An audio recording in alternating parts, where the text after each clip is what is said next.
Bollywood silver screen presenting 127 hours. ये कहानी है एक लड़के की। इस लड़के का नाम होता है एरन रॉल्स्टन। एरन हाइकिंग के लिए जाता है और जिस जगह पर वो जाता है वो पूरा इलाका वीरान होता है।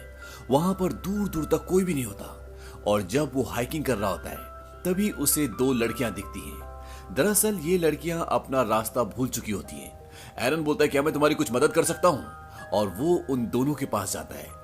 इनका नाम होता है क्रिस्टी और मेगन। एरन इन दोनों को सही रास्ता बताता है और इन्हें गाइड करने के लिए इन्हीं के साथ आगे के सफर पे निकल जाता है। और जब वो काफी आगे पहुंच जाते हैं तो एरन इन्हें बोलता है कि मैं एक और रास्ता जानता हूं और मैं गारंटी देता हूं कि आपको उस सफर में बहुत मजा आने वाला है।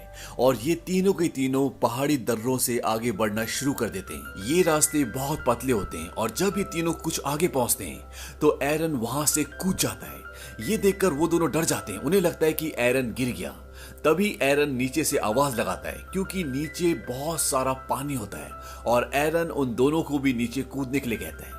और इसके बाद ये दोनों भी एक एक करके नीचे कूद जाते हैं और इस खेल में इन्हें बहुत मजा आता है। ये काफी समय तक उस पूल में एंजॉय करते हैं और उसके बाद वहां से निकल जाते हैं। वहां से निकलने के बाद एरन को हाइकिंग के लिए आगे जाना होता है और क्रिस्टी और मेगन को अपने घर। अब ये एक सेल्फी खींचते हैं। एरन पूछता है क्या फिर हम दोबारा कभी मिलेंगे। मेगन बोलती कि कल रात को हमारे घर पर पार्टी है और तुम भी आ सकते हो। और इसके बाद एरन वहां से निकल जाता है। एरन अब आगे पहाड़ी दर्रों से आगे बढ़ रहा होता है। वो इस पूरी हाइकिंग को बहुत एंजॉय कर रहा होता है, लेकिन यहाँ के रास्ते बहुत संकरे और बहुत खतरनाक हैं। और जब एरन दो संकरी पहाड़ियों से नीचे उतर रहा होता है तभी वहां पर एक पत्थर होता है। एरन उसका सहारा लेता है लेकिन वो पत्थर खिसक जाता है। इसकी वजह से एरन नीचे गिरता है और वो पत्थर जिसका उसने सहारा लिया था वो एरन के हाथ के ऊपर आकर गिर जाता है। अब एरन का हाथ दो संकरी पहाड़ियों के बीच में एक पत्थर के नीचे फंस चुका है।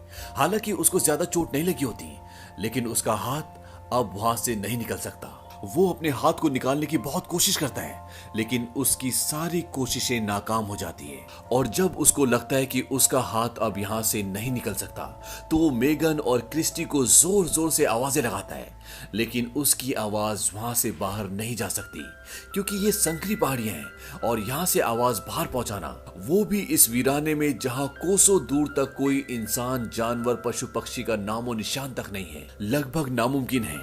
इसके बाद एरन अपने बैग को खोलता है और उसके बैग में हाइकिंग का जितना भी सामान होता है वो सब का सब बाहर निकालता है। उसे यहाँ से किसी भी कीमत पर निकलना होगा क्योंकि वो जानता है कि यहाँ पर शायद कई महीनों तक कोई भी ना आए। अब जो उसने यहाँ पर सामान निकाला होता है उसमें एक छोटा सा नाइफ भी होता है और वो उस नाइफ के जरिए चट्टान को साइड से तोड़ने की कोशिश करता है, लेकिन ये एक ठोस चट्टान है और इसके साथ साथ एरन का सीधा हाथ चट्टान के अंदर फंसा होता है। इसीलिए उसे उल्टे हाथ से काम करने में और भी परेशानी हो रही होती है, लेकिन फिर भी एरन हार नहीं मानता। वो लगातार उसको काटना शुरू करता है और इसी दौरान उसका नाइफ उसके हाथ से छूटकर नीचे गिर जाता है और वो अब उस नाइफ को हाथ से नहीं उठा सकता क्योंकि वो उससे दूर होता है। लेकिन फिर भी किसी तरह से एरन उस नाइफ को अपने तक खींच लेता है और एक बार फिर से वो चट्टान को काटना शुरू करता है, लेकिन वो इस काम में पूरी तरह से नाकामयाब रहता है और उसके नाइफ की धार भी पूरी तरह से खत्म हो जाती है। और अब रात हो जाती है और एरन को यहाँ पर फंसे हुए कई घंटे हो चुके हैं। उसे नहीं पता कि वो यहाँ से कैसे निकल सकता है, इसीलिए वो लगातार यहाँ से निकलने की, अपने हाथ को निकालने की कोशिश करता रहता है। और अब एरन को यहाँ पर फंसे हुए 25 घंटे हो जाते हैं, लेकिन अभी भी उसे निकलने का कोई रास्ता नहीं मिलता। इसके बाद वो अपने कैमरे को ऑन करता है और उसमें अपनी रिकॉर्डिंग करना शुरू करता है। वो बताता है कि पिछले 25 घंटों से मैं यहाँ पर फंसा हूँ और किसी को नहीं पता कि मैं यहाँ पर हूँ क्योंकि वो किसी को बिना बताए यहाँ पर आया होता है। वो ये भी बताता है कि उसके पास खाना बहुत कम है और पीने के लिए भी सिर्फ 400 से 500 ml पानी है। अब जब वो सब कुछ रिकॉर्ड कर रहा होता है तभी उसे ऊपर से कुछ आवाज आती है और उसे लगता है कि वहां पर कोई है और एरन जोर जोर से चिल्लाने लगता है, लेकिन उसके चीखने का, चिल्लाने का कोई फायदा नहीं होता क्योंकि वहां पर कोई होता ही नहीं है। और कुछ घंटों के बाद एक बार फिर से रात हो जाती है। एरन को भूख लगती है और उसके पास जो खाने का बचा कुचा सामान होता है वो उसे खाता है और तभी उसे याद आता है कि आज रात को क्रिस्टी और मेगन ने उसे बियर पार्टी में बुलाया था और वो उस पार्टी को इमेजिन करना शुरू कर देता है, अपने आप से बातें भी करता है। दरअसल अकेले में ये सब होना बहुत आम बात होती है और उसे वो पल भी याद आता है जब वो हाइकिंग के लिए सैटरडे को अपने घर से निकल रहा था। उसी दौरान उसकी मॉम का कॉल भी आता है, लेकिन वो उनका कॉल रिसीव नहीं करता। उन्हें नहीं पता था कि वो हाइकिंग के लिए जा रहा है। अगर शायद वो उन्हें बता देता तो हो सकता था कि वो उसे ढूंढते हुए यहाँ तक पहुंच जाती, लेकिन अब किसी को नहीं पता कि एरन कहां पर है। अब तीसरे दिन यानी कि मंडे को एरन एक पुली बनाता है। वो रस्सियों से उस पत्थर को बांधता है जो पत्थर उसके हाथ के ऊपर है और रस्सी के दूसरे हिस्से से वो उस पत्थर को उठाने की कोशिश करता है, लेकिन बहुत कोशिश करने के बाद भी वो पत्थर हिलता तक नहीं। इसके बाद वो रस्सी के उसी सिरे को पैर में फंसाकर उस पत्थर को पूरे जोर से उठाने की कोशिश करता है, लेकिन इस बार भी उसे कामयाबी नहीं मिलती।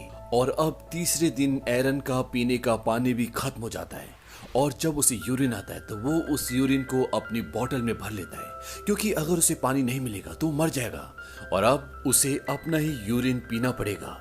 यहाँ पर उसके पास कुछ भी काम नहीं है, इसीलिए वो छोटी छोटी बातों को भी ध्यान में रखता है। वो इस जगह से हिल भी नहीं सकता। वहां पर कुछ इंसेक्ट्स भी कभी कभी आते हैं और अगर वो उन्हें मार कर खाना चाहता है तो उसे इंतजार करना पड़ेगा कि वो उस तक पहुंचे। इसके साथ साथ एरन को इस पहाड़ी दर्रे में एक दिन में केवल 15 मिनट ही धूप मिलती है। उसके बाद धूप वहां से चली जाती है। 3 दिनों के अंदर एरन यहाँ पर भूख से, प्यास से और इस माहौल से पूरी तरह से परेशान हो जाता है और अब वो ये तय करता है कि वो अपने हाथ को काटेगा। वो अपने हाथ को ऊपर से अच्छे से बांध लेता है और उसके पास जो नाइफ होता है वो उससे अपने हाथ को काटने की कोशिश करता है, लेकिन अब उसकी धार खत्म हो चुकी है, जिसकी वजह से उसके हाथ की पतली सी स्किन भी उस चाकू से नहीं कटती। इस बात से एरन को डिसअपॉइंटमेंट होता है और वो कैमरे में रिकॉर्ड करता है कि कभी भी चाइना के सस्ते टूल्स मत खरीदना, ये किसी काम के नहीं होते। और इस तरह से एक और दिन खत्म हो जाता है, रात हो जाती है।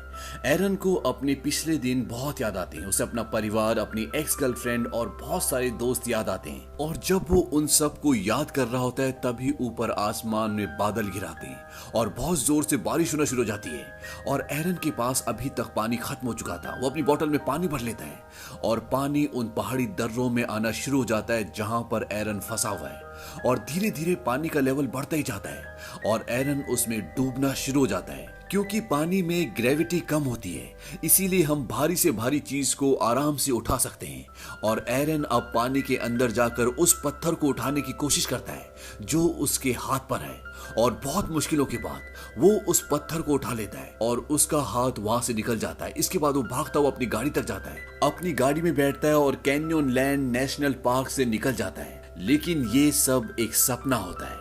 एरन अभी भी उस पहाड़ी दर्रे में फंसा हुआ है और वो जोर जोर से चिल्लाना शुरू कर देता है। उसे यहाँ पर काफी दिन हो चुके हैं, इसीलिए उसे अजीब अजीब सपने और साथ में हेल्यूसिनेशन भी होना शुरू हो जाते हैं। हेल्यूसिनेशन भ्रम को कहते हैं, जब सामने कुछ भी नहीं होता और आपको बहुत सारी चीजें दिखती हैं तो इसे हेल्यूसिनेशन कहा जाता है। एरन को इस जगह पर फंसे हुए 4 दिन हो चुके हैं और ये उसका 5वां दिन होता है, इसीलिए उसका बिहेवियर बहुत चेंज हो जाता है। वो अपने आप से बातें करता है, कमेंट्री करता है और उसमें ये बताता है कि अगर मैंने अपनी मॉम का कॉल रिसीव करके उन्हें बताया होता कि मैं इस जगह जा रहा हूं तो शायद आज मैं यहाँ पर फंसा हुआ नहीं होता।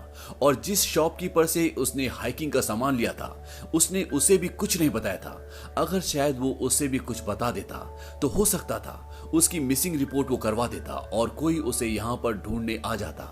एरन अपनी मॉम और डैड को कहता है कि मैं तुमसे बहुत प्यार करता हूँ और वो ये सब इसलिए रिकॉर्ड कर रहा होता है क्योंकि अब उसकी खुद भी यहाँ से निकलने की उम्मीदें टूट चुकी हैं।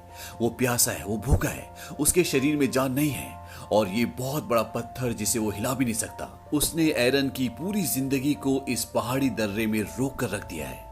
अब एरन एक बार फिर से अपने हाथ को बांधता है और वो चाकू जिसकी धार पूरी तरह से खत्म हो चुकी है, इस बार वो उससे अपने हाथ को काटने की कोशिश नहीं करता बल्कि उस चाकू की फ्रंट साइड को अपनी स्किन के अंदर गाड़ना शुरू करता है और चाकू उसकी हड्डी तक टच हो जाता है, उसके हाथ से खून निकलना शुरू हो जाता है। लेकिन इससे आगे एरन कुछ भी नहीं कर पाता और इस तरह से एक दिन और निकल जाता है और छठे दिन एरन अब बहुत कमजोर हो चुका है और अगर अब वो यहाँ से नहीं निकला तो वो बच नहीं पाएगा। एरन कहता है कि शायद ये पत्थर जिंदगी भर मेरा ही इंतजार कर रहा था। जब से मैं पैदा हूँ तब से ये पहाड़ी दर्रा मेरा इंतजार कर रहा था। मेरी डेस्टिनी शायद यही है। और वो वहीं उसी चट्टान पर RIP यानी कि रिप रेस्ट इन पीस और अपना डेट ऑफ बर्थ लिखता है और नीचे अपना नाम, क्योंकि अब उसने यकीन कर लिया होता है कि अब वो यहाँ से जिंदा वापस नहीं जा सकता। और वो वहां पर उसी तरह से निढाल हो जाता है। अगली सुबह यानी कि छठे दिन जब उसको हल्का सा होश आता है तो उसे कुछ विजन्स आते हैं और उन विजन्स में वो एक बच्चे को देखता है जो उसका फ्यूचर सन होता है। और अपने बच्चे के साथ वो देखता है कि वो खेल रहा है और तभी उसके अंदर एक आत्मशक्ति आती है और वो अपने फंसे हुए हाथ को ऑपोजिट साइड पुश करना शुरू करता है और अपने हाथ की हड्डी को तोड़ देता है। और इसके बाद जो उसके पास चाकू होता है उस पर उसने धार लगा ली होती है और धीरे धीरे वो अपने हाथ को काटना शुरू करता है और इस तरह से वो अपने हाथ को अपने शरीर से अलग कर देता है। और आज छठे दिन अपने हाथ का बलिदान देने के बाद एरन अपने आप को इस पत्थर से, इस दर्रे से आजाद कर पाता है। वहां से निकलने से पहले वो अपने हाथ की फोटो भी खींचता है, उस हाथ की जो अभी भी उस पत्थर में फंसा हुआ है। अब एरन बहुत मुश्किल से इस पहाड़ी दर्रे से बाहर निकलता है और बाहर निकलने के बाद वो देखता है कि वहां पर बारिश का कुछ पानी जमा होता है। एरन उस जगह पर जाता है और बहुत सारा पानी पीता है, क्योंकि पिछले 6 दिनों से एरन ने न खाना खाया और न अच्छे से पानी पिया है, इसीलिए वो जी भर के पानी पीता है। और इसके बाद वो वहां से आगे निकलता है और उसे आसमान में उड़ता हुआ वो रेवन भी दिखता है जिसे हर रोज वो उस पहाड़ी दर्रे से देखता था।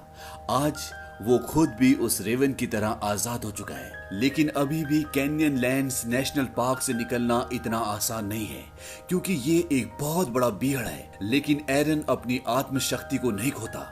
वो दर्द से पीड़ित होने के बाद भी आगे बढ़ता ही जाता है और तभी उसे एक परिवार दिखता है जो हाइकिंग के लिए यहाँ पे आया होता है और एरन उन्हें आवाज लगाता है। वो भागते हुए उसके पास आते हैं और वो एरन की मदद के लिए सिक्योरिटी को बुलाते हैं और इसके बाद वहां पर एक हेलीकॉप्टर आता है और एरन को वहां से उस हेलीकॉप्टर में हॉस्पिटल ले जाया जाता है। कुछ समय बाद एरन बिल्कुल ठीक हो जाता है और एरन ने जो अपने बच्चे के विजन्स देखे थे आगे चलकर वो सच होता है। 3 साल बाद एरन एक लड़की से मिलता है जिसका नाम जेसिका होता है और इन दोनों की शादी हो जाती है और इसके बाद एरन का एक बेटा होता है जिसका नाम लियो होता है। एरन ने इन 6 दिनों में मौत को बहुत नजदीक से देखा, लेकिन उसके बाद भी एरन अपना पैशन नहीं छोड़ता। वो अभी भी क्लाइंबिंग करता है और वो जहां भी जाता है वो वहां पर ये नोट जरूर लिखता है कि वो कहां जा चुका है।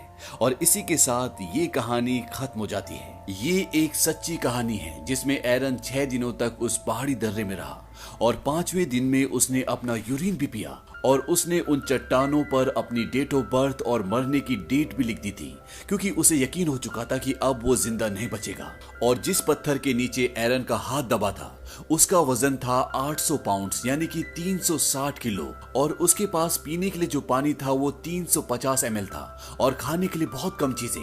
लेकिन उसने अपना संयम नहीं छोड़ा, हिम्मत नहीं हारी और इसीलिए वो 5 दिनों तक सरवाइव कर पाया। और छठे दिन में जब उसको ऐसा लगा कि अब वो नहीं बचेगा तो किसी अनजानी शक्ति ने उसका साथ दिया और उसे अपने फ्यूचर सन के विजन्स आए जिससे उसे शक्ति मिली और वो वहां से निकलने में कामयाब हो गया। एरन ने अपने एक इंटरव्यू में ये भी बताया था कि अगर उसने अपना हाथ पहले काट दिया होता तो शायद उसका इतना ज्यादा खून बह जाता कि इससे पहले कि कोई उसे ढूंढता उसकी मृत्यु हो जाती। और जिस वक्त उसने अपना हाथ काटा अगर वो उस वक्त नहीं काटता तो तब भी वो उस पहाड़ी दर्रे में फंसकर हमेशा के लिए मर जाता। एरन ने जब छठे दिन अपना हाथ काटा तो उसका पल्स रेट बहुत कम था, उसके शरीर में बहुत कमजोरी थी, इसीलिए उसका खून इतना ज्यादा नहीं बहा। और हाथ कटने के बाद भी 4 घंटों तक एरन उस वीराने में भटकता रहा। ये घटना घटी थी 26 अप्रैल सन 2003 को और इस घटना पे फिल्म बनी थी 2010 में जो कि एक कामयाब फिल्म थी। और इस फिल्म का नाम 127 आवर्स इसलिए है क्योंकि वो 127 घंटों तक उस पत्थर के नीचे उस दर्रे में फंसा हुआ था। उम्मीद करते हैं कि ये कहानी आपको पसंद आई होगी।